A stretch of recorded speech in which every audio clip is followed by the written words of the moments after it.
Assalamualaikum warahmatullahi wabarakatuh. Salam guru penggerak, tergerak, bergerak, menggerakkan. Yang terhormat fasilitator CGP Angkatan 07 kelas 007 Bapak Abdul Malik Yunus Wijaya. Yang saya hormati pengajar praktek CGP Kabupaten Batang Bapak Sarjito, serta Bapak Ibu guru hebat yang berbahagia.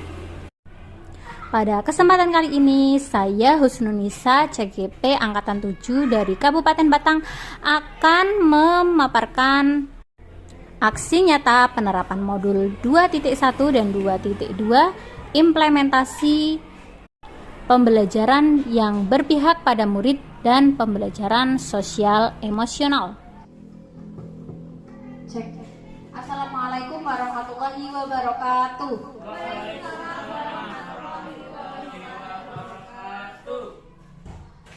Yang terhormat Bapak Kepala ataupun yang mewakili, yaitu Ibu Iva, yang kami hormati Bapak Ibu Guru beserta staf karyawan SD Negeri Wonoskoro 1. Alhamdulillahirrahmanirrahim, puji syukur kehadirat Allah Subhanahu wa taala atas limpahan rahmat dan hidayahnya sehingga pada kesempatan kali ini Bapak Ibu dapat berkumpul di sini dalam keadaan sehat walafiat tanpa suatu halangan apapun. Selawat serta salam senantiasa kita haturkan kepada junjungan kita Nabi Agung Muhammad SAW. Semoga kita termasuk umat yang mendapatkan syafaatnya di yaumil akhir nanti, amin ya rabbal alamin. Bapak Ibu yang saya hormati, pada kesempatan kali ini saya akan memaparkan tentang implementasi pembelajaran berdiferensiasi dan pembelajaran sosial emosional, yaitu kalau di CGP itu modul 2.1 dan 2.2. Di sini saya itu hanya menggugurkan kewajiban saya Bapak Ibu tanpa menggurui, hanya menyampaikan karena memang sudah tugasnya itu memberi atau mengamalkan apa yang sudah saya peroleh dari pendidikan guru penggerak.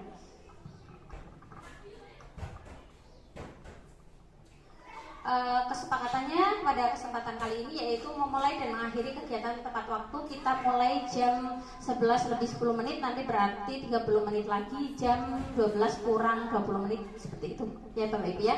Mengikuti dengan penuh tanggung jawab, santai, serta menghormati orang yang sedang berbicara. Kita masuk ke sesi pertanyaan pemantik.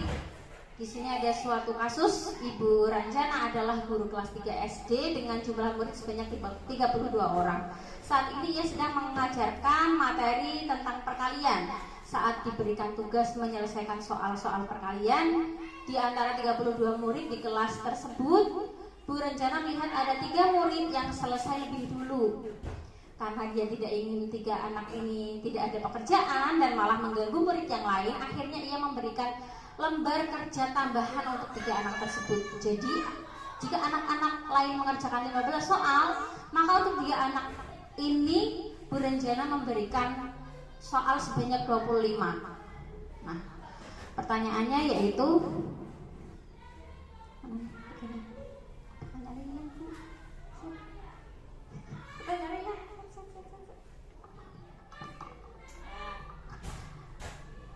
langsung saja ya pertanyaannya dari saya.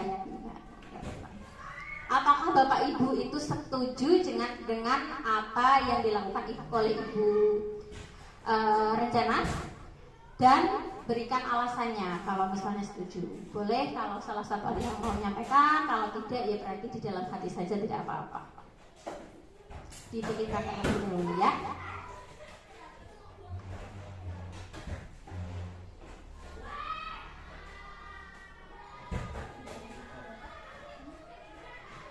Oke, ada yang mau menyampaikan? Setuju atau tidak setuju? Bagaimana kalau Bapak Ibu menjadi Ibu Ranjana ini? Kira-kira setuju atau tidak? Kalau setuju itu alasannya apa? Kalau tidak setuju juga alasannya apa? Pernahkah dalam posisi ini? Anaknya selesai, beberapa anak selesai dulu, kemudian anak yang lain lebih banyak belum selesai. Kalau belum, biasanya berarti kalau anak yang selesai dulu diapakan Bapak Ibu? Oh, mengecek kembali pekerjaannya. Oke, berarti setuju atau tidak setuju dengan Bu Ranjana?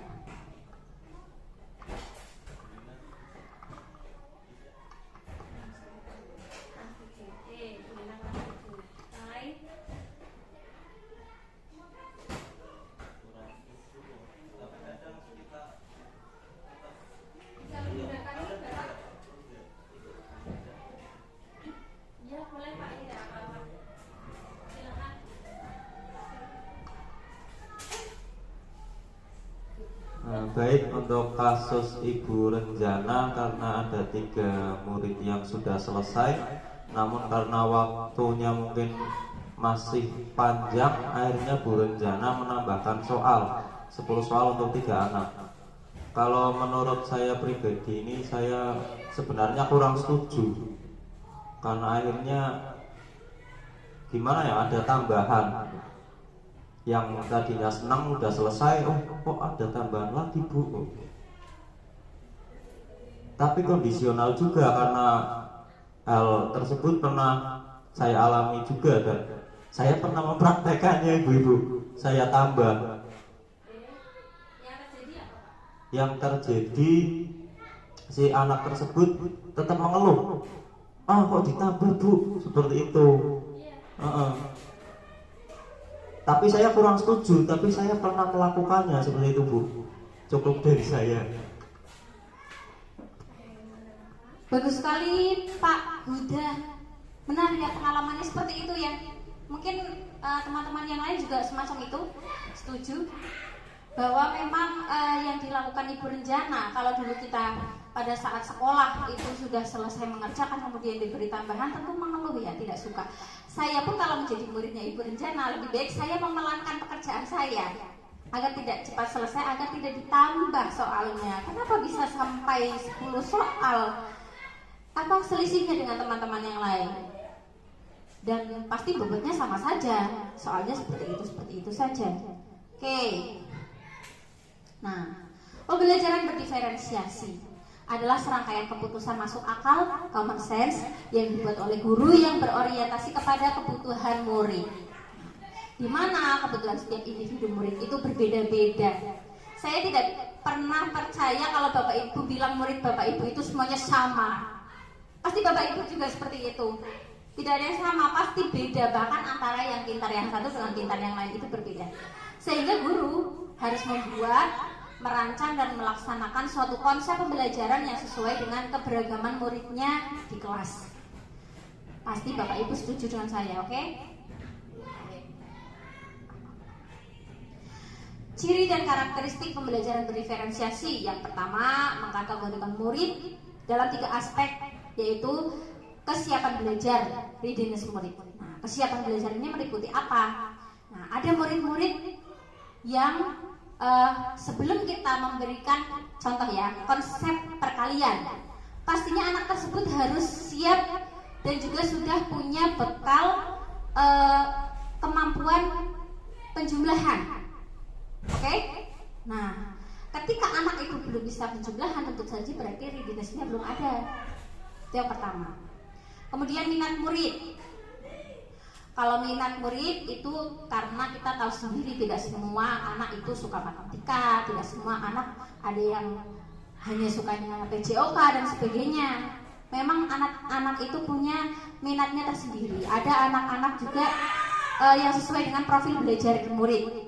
Anak dengan cepat tangkap masuk kalau guru menerangkan. Ada anak-anak yang harus menonton video misalnya, atau melihat bendanya konkret secara langsung, atau bahkan hanya anak yang membaca saja sudah mudah, sudah paham tanpa harus kita menayangkan film, video atau menyajikan barangnya secara konkret. Itu ada anak yang hanya membaca saja sudah langsung bisa membayangkan sendiri. Nah, itu yang namanya profil belajar murid. Yang kedua, adanya 3 strategi pembelajaran berdiferensiasi yang mencakup diferensiasi konten. Padahal Bapak Ibu itu pasti juga pernah, apalagi Bu Iva tentu saja yang baru saja PPG ya, diferensiasi konten. Pada saat pembelajaran tidak hanya guru itu menerangkan yang pertama, kedua ada bahan belajarnya, ada videonya, ada media, alat. Nah, itu yang namanya diferensiasi konten.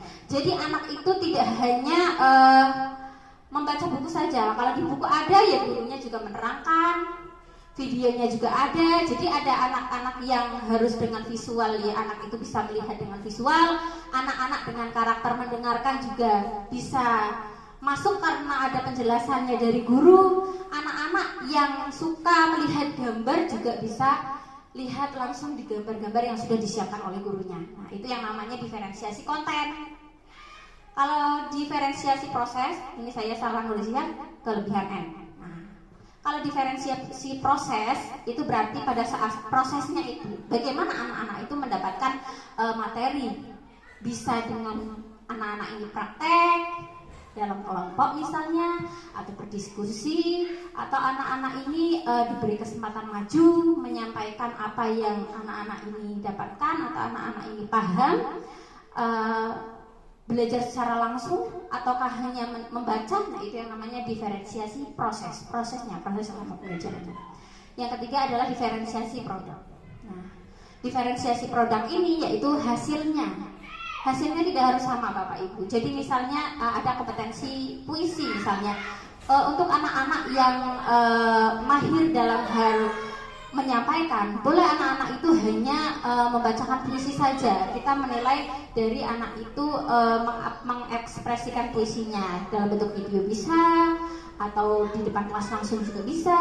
Kemudian untuk anak-anak yang memang suka menulis, tentu saja kita beri tugas untuk membuat puisi misalnya seperti itu. Itu yang namanya diferensiasi produk. Produknya itu berbeda, tidak harus semua anak itu sama hasilnya yang mereka hasilkan dari suatu konsep. Nah, 3 strategi pembelajaran berdiferensiasi ini tidak harus semua itu ada dalam suatu pembelajaran. Boleh salah satu, boleh 2, boleh ketiga-tiganya. Seperti contoh, kita mau agar anak itu bisa perkalian. Ini kan tidak mungkin kalau produknya itu hasilnya berbeda ya Bapak Ibu ya. Tentu saja anak itu benar-benar harus bisa perkalian. Nah, oleh karena itu bisa produknya itu sama, tapi untuk konten dan prosesnya bisa berbeda, bisa diferensiasi ya, berbeda. Nah, itu yang namanya strategi pembelajaran berdiferensiasi. Boleh mulai saat ini Bapak Ibu mencantumkan di RPP Bapak Ibu tentang apa itu diferensiasi konten. Misalnya kalau ada yang kontennya yang berbeda, prosesnya juga beda, bisa, atau hanya produknya yang berbeda juga bisa. Yang ketiga, adanya iklim learning community yang dibangun guru untuk memberi kenyamanan peserta didik. Keseluruhan ini tidak akan bisa kita terapkan dengan baik kalau memang dari kita sendiri sebagai guru itu tidak memberikan learning community yang baik, yang membangun, di mana anak itu merasa nyaman di kelas, anak itu merasa kehadirannya itu dinantikan oleh Bapak Ibu guru. Kita harus dapat menyajikan kenyamanan ada di kelas. Antar teman anak ini harus merasa nyaman, bisa berkomunikasi dengan baik, atau jika anak ada keluhan itu tidak segan untuk menyampaikan kepada gurunya, seperti itu. Itu yang namanya learning community, iklim learning community. Yang keempat, adanya 3 perspektif asesmen, yaitu assessment for learning, assessment of learning, dan assessment as learning. Kalau assessment for learning itu untuk pembelajaran ya, berarti selama proses pembelajarannya ini apa yang dihasilkan, itu yang namanya assessment for learning. Assessment of learning, of artinya apa Bapak Ibu? Assessment of learning. Dan yang ketiga assessment as learning. Nanti bisa dibuka lagi ya, digali lagi. Oke. Ada yang dalam proses pembelajaran, ada yang anak itu memberikan asesmen kepada kita sebagai guru, dan juga ada hasil produknya. Nah, asesmennya itu berarti namanya apa? Yang for learning kah, atau off learning kah, atau as learning. Kemudian contoh eksempel pembelajaran berdiferensiasi. Adanya konten bahan ajar dapat mudah diakses atau dipelajari oleh murid dengan karakteristik yang beragam di kelas. Jadi bahan ajar itu ya tidak hanya bentuknya bahan ajar, tapi ada gambarnya untuk anak-anak yang mudah dalam melihat gambar. Jadi ada ilustrasinya, anak itu bisa melihat ilustrasinya, tidak hanya tulisan-tulisan saja. Nah, kemudian adanya rancangan proses pembelajaran yang memihak pada keberagaman murid. RPP-nya, RPP Bapak Ibu juga harus memihak kepada murid. Bagus dan betul jika Bu Umu dan Bu Ayu itu memang modul ajar itu sekarang pasti ada gambar-gambarnya itu ya Pak Ibu ya. Nah itu betul sekali, atau warnanya itu warna-warni biasanya. Di bahan ajarnya itu pasti harus ada menarik seperti itu. Yang ketiga, produk pembelajaran yang dihasilkan berbeda-beda pada suatu materi tergantung minat murid. Oke.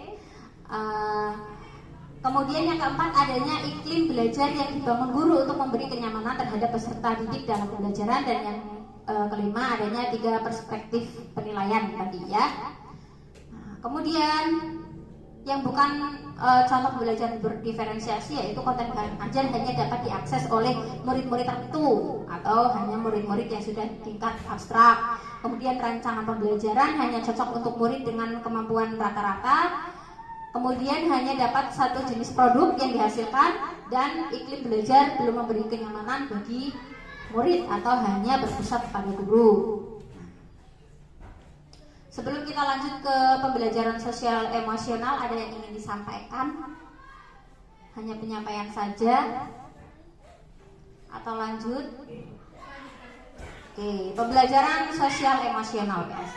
Pembelajaran sosial emosional adalah pembelajaran yang dilakukan secara kolaboratif oleh seluruh komunitas sekolah. Nah, bagaimana itu pembelajaran sosial emosional? Pembelajaran sosial emosional itu terdapat beberapa kompetensi sosial. Jadi kalau dulu di RPP itu kita kan menuliskannya mandiri, bertanggung jawab, di dalam kurung itu ya Bu ya. Nah, kalau sekarang itu diganti Bu, dalam kurungnya itu ada kesadaran diri, manajemen diri, kesadaran sosial, keterampilan berrelasi, dan pengambilan keputusan yang bertanggung jawab. Contoh kesadaran diri, kalau di dalam pembelajaran itu kita itu menyiapkan anak, kemudian mengajak mereka misalnya tepuk dulu sebelum pembelajaran, atau misalnya kita melakukan teknik STOP sehingga anak itu bisa hadir sepenuhnya, mindfulness di dalam kelas ya. Kemudian untuk manajemen diri, sebelum ke anak tentu ke gurunya dulu. Gurunya juga sebelum masuk kelas juga harus memiliki kesadaran diri tentunya, senyum, menyapa anak. Nah, itu yang namanya kesadaran diri. Iya betul sekali Bu. Kesadaran diri itu berarti pengelolaan emosinya. Kita harus full sepenuhnya hadir di dalam kelas. Nah, kemudian yang kedua, manajemen diri. Nah, manajemen diri ini yang bagaimana? Kita harus bisa memprioritaskan apa yang harus kita lakukan terlebih dahulu. Misalnya kita punya tugas yang begitu banyak. Nah, seperti sekarang ini kan kita untuk yang kelas tinggi, beberapa anak-anak sedang mengerjakan tugas di kelas. Nah, itu berarti sudah masuk ke manajemen diri. Kita harus bisa memanage diri kita sendiri, mana yang bisa dilakukan, mana yang bisa ditinggalkan dulu. Nah, itu yang namanya manajemen diri. Kemudian kesadaran sosial. Nah, kesadaran sosial ini berarti bagaimana bukan hanya tentang kita itu bisa bersosialisasi, berkomunikasi dengan orang lain, itu tidak hanya itu, tapi juga bagaimana kita itu sebagai guru. Kalau untuk guru itu berarti mampu memahami antara peserta didik yang satu dengan peserta didik yang lain. Nah, contohnya itu untuk kita guru itu agar kita bisa meningkatkan kesadaran sosial kita, tentu saja kalau anak-anak ya masuk ke dalam kelas, misalnya kita sudah punya tempelan roda emosi itu. Nah, roda emosi itu berarti anak itu mengambil tulisan namanya anak itu dan dimasukkan ke berarti emoticon ya, sesuai dengan perasaan anak itu. Misalnya anak itu merasa senang ya berarti dimasukkan ke emot yang senang, kalau merasa sedih emot sedih, kecewa emot kecewa, marah emot marah, dan sebagainya. Dan dari situ nanti guru jadi bisa menggali kenapa anak ini memasukkan ke emot marah atau emot sedih, ataupun bahkan senang pun bisa kita tanyakan sebelum memulai pembelajaran. Tadi ada yang memasukkan emot bahagia, apa saja kok bisa merasa bahagia, ada apa sih pagi ini? Nah, itu contohnya seperti itu. Kemudian keterampilan berelasi. Nah, keterampilan berelasi itu berarti bagaimana kita bisa membangun komunikasi. Untuk mengajarkannya pada murid itu mudah. Kalau untuk murid itu tentu saja antar kelompok itu sudah diajari berelasi. Kalau kita latihan anak itu dibuat suatu kelompok, kemudian setelah itu anak itu menyampaikan pendapatnya di kelas, ataupun setelah itu anak menyampaikan dari ke kelompok lain, itu yang namanya keterampilan berelasi. Bisa juga kita mendatangkan narasumber dari pihak lain, misal ada kegiatan wawancara, mewawancarai guru lain di luar guru kelasnya. Nah, itu yang namanya keterampilan berelasi. Itu dapat membangun keterampilan berelasi anak. Kemudian pengambilan keputusan yang bertanggung jawab. Nah, pengambilan keputusan yang bertanggung jawab ini tentunya kalau diri kita pribadi ya Bapak Ibu, sebelum kita mengambil suatu tugas pasti kita harus paham dulu dan paham betul kira-kira ini saya mampu atau tidak, seperti itu ya. Itu yang namanya pengambilan keputusan yang bertanggung jawab. Atau kalau kita dalam posisi yang sulit, nah kira-kira yang harus kita ambil yang mana dulu, itu yang namanya keterampilan pengambilan keputusan yang bertanggung jawab. Nah, ini tadi sudah ya, kesadaran diri, kemampuan untuk memahami perasaan, emosi, dan nilai-nilai diri sendiri dan bagaimana pengaruhnya pada perilaku diri dalam berbagai situasi dan konteks kehidupan. Berarti bukan hanya untuk diri kita, tapi juga lingkungan kita agar semuanya itu terkondisi. Itu yang namanya kesadaran diri. Yang kedua, manajemen diri, kemampuan untuk mengelola emosi, pikiran, dan perilaku dari diri secara efektif dalam berbagai situasi dan untuk mencapai tujuan dan aspirasi. Sebelum kita memberi restitusi kepada anak, kalau anak kita di kelas itu gaduh misalnya, itu jangan langsung kita marah atau sebagainya, atau ada anak berkelahi atau ada anak yang membuat kesalahan, jangan langsung spontan. Silakan Bapak Ibu untuk berhenti sejenak, menarik nafas, mengeluarkan, kemudian lihat situasi di lingkungan Bapak Ibu, di sekitarnya. Kira-kira kalau saya langsung marah, ini nanti anak pasti jadi malu, atau anak ini nanti pasti jadi dibully oleh teman-temannya, bisa jadi kan? Nah, sebelum kita melakukan tindakan itu, berarti kita harus stop dulu sejenak. Nah, baru setelah itu, setelah kita juga mengamati lingkungan, nah baru kita memulai melakukan kegiatan apa yang pas, cocok terhadap anak tersebut. Misalnya harus diundang dulu ke tempat yang sepi, boleh ke tempat yang, atau dipanggilkan guru yang lain untuk menyelesaikan permasalahan anaknya juga boleh. Nah, itu yang namanya manajemen diri. Kemudian kesadaran diri, kemampuan untuk memahami sudut pandang dan dapat berempati dengan orang lain, termasuk mereka yang berasal dari latar belakang, budaya, konteks yang berbeda-beda. Ini yang namanya kesadaran sosial. Jelas ya? Kemudian keterampilan berelasi, kemampuan untuk membangun dan mempertahankan hubungan-hubungan yang sehat dan suportif. Keterampilan berelasi ini tentu saja bagaimana tidak hanya di lingkup sekolah, karena memang kalau kita guru itu juga ada yang namanya berbagai komunitas ya Bapak Ibu. Pasti Bapak Ibu ada yang PPK ya, ada komunitas PPK, bagaimana agar kita itu tidak tertinggal info. Lah itu yang namanya keterampilan berelasi. Nah, sehingga tidak ada kesulitan-kesulitan yang kita hadapi ketika kita melaksanakan tugas kita. Pengambilan keputusan yang bertanggung jawab, kemampuan untuk mengambil pilihan-pilihan membangun yang berdasar asas kepedulian, kapasitas dalam mempertimbangkan standar-standar etis dan rasa aman untuk mengevaluasi manfaat dan konsekuensi dari bermacam-macam tindakan dan perilaku untuk kesejahteraan psikologis atau well-being diri sendiri, masyarakat, dan kelompok.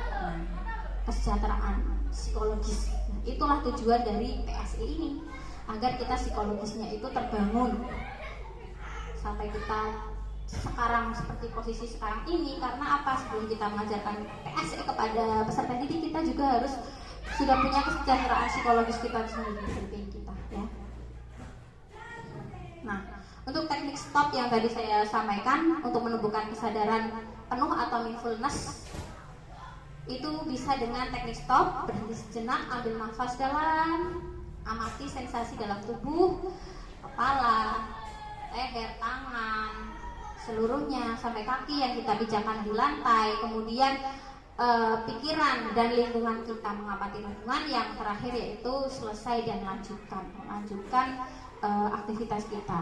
Nah, itu yang namanya teknik stop.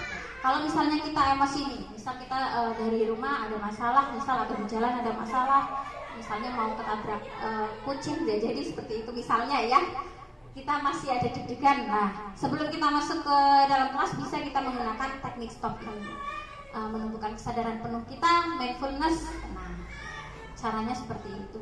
Selain teknik stop ini, beberapa teknik di antaranya yaitu amati berbagai perasaan yang muncul, kemudian ungkapkan rasa terima kasih. Nah, sebelum kita menyelesaikan pembelajaran, kita bisa menyampaikan kepada peserta didik kita, apa hal yang dapat kita syukuri pada hari ini? 3 hal. Kemudian ingin menyampaikan terima kasih kepada siapa saja hari ini. Misalnya terima kasih kepada orang tua yang sudah menyiapkan saya, yang sudah mengantar saya ke sekolah. Kemudian terima kasih kepada bapak ibu guru, terima kasih untuk teman-teman untuk hari ini karena teman-teman sudah baik pada saya dan sebagainya. Sebelum pembelajaran, sudah selesai pembelajaran, bisa kita meminta anak itu untuk mengungkapkan rasa terima kasih. Fokus pada 3 hal yang dapat Anda lihat, dengar, dan rasakan. Hanya fokus kepada yang dilihat, didengar, dan dirasakan. Berarti yang di luar itu, yang ada di pikiran kita, berarti diminimalisir dulu. Nah, cara untuk menghadapi atau untuk praktek mindfulness. Kemudian dengarkan atau mainkan alat musik. Nah, boleh di kelas pada pertengahan pembelajaran ya, misalnya anak-anak itu terlihat gaduh, tidak bisa dikondisikan dan sebagainya, atau anak itu merasa jenuh, sudah tidak mau melanjutkan pembelajaran. Nah, itu dengan teknik mendengarkan musik-musik yang enak didengar. Yang enak didengar itu berarti yang bisa diterima oleh semua kalangan di kelasnya. Boleh hanya musik atau ada lagunya juga boleh. Tentunya kita harus memilih dulu ya Bapak Ibu ya. Tidak mungkin musik-musik yang misalnya mengagetkan atau musik-musik yang seram kita tampilkan di dalam kelas. Nah, kemudian menggambar, membuat coretan atau mewarnai. Fokus pada prosesnya, bukan hasil akhirnya. Yang terakhir, tunjukkan apapun pikiran dan perasaan yang muncul saat ini tanpa menilainya dengan membuat suatu jurnal atau tulisan perasaan yang mereka rasakan atau kegiatan yang mereka lakukan. Pengajaran eksplisit. Nah, intinya PSE ini tentu harus masuk ke RPP kita. Nah, bagaimana itu? Terakhir ya, sebelum penutupan, contoh RPP-nya.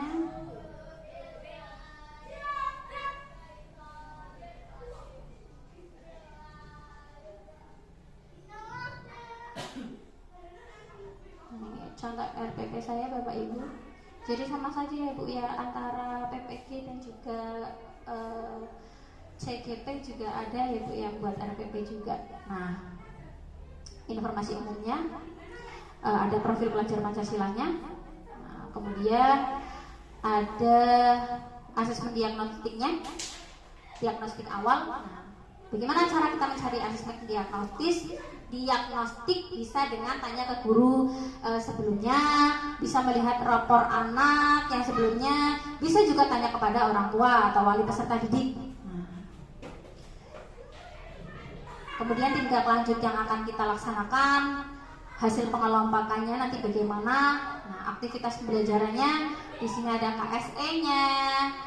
Nah, dan juga ada, kalau di situ saya menuliskan ada merdekanya juga, mulai dari diri, eksplorasi konsep, ruang kolaborasi, demonstrasi kontekstual, elaborasi pemahaman sampai dengan aksi nyata. KSE-nya dimasukkan. Kalau untuk yang kuning-kuning ini tidak perlu, tidak apa-apa, yang penting KSE-nya dimasukkan. Kalau untuk remedial pengayaan seperti biasa. Teknik penilaian juga paling bedanya hanya di rubrik penilaian hasil belajar produk ya. Kalau produknya boleh hanya rekaman suara atau gambar atau hanya video atau diagram. Seperti itu Bapak Ibu.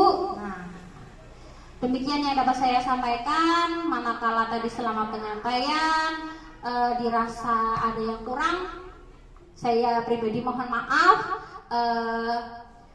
Saya mengucapkan banyak terima kasih karena Bapak Ibu sudah hadir di sini dengan penuh tentunya ya dari awal sampai akhir. Demikian saya akhiri. Wassalamualaikum warahmatullahi wabarakatuh.